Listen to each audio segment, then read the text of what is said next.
Вот еще посмотрите на то, что находится за моей головой. Каждому дастся по вере его.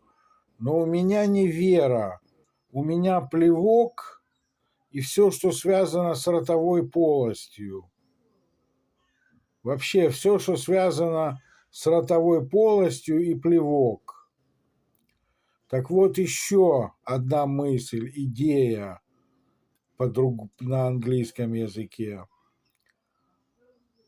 Плевать, чтобы всю жизнь оттуда вынуть и превратить ее в смерть. Вот такая вот ужасная у меня мысль, а может быть ясная. Всю жизнь оттуда забрать и превратить ее в смерть научными методами.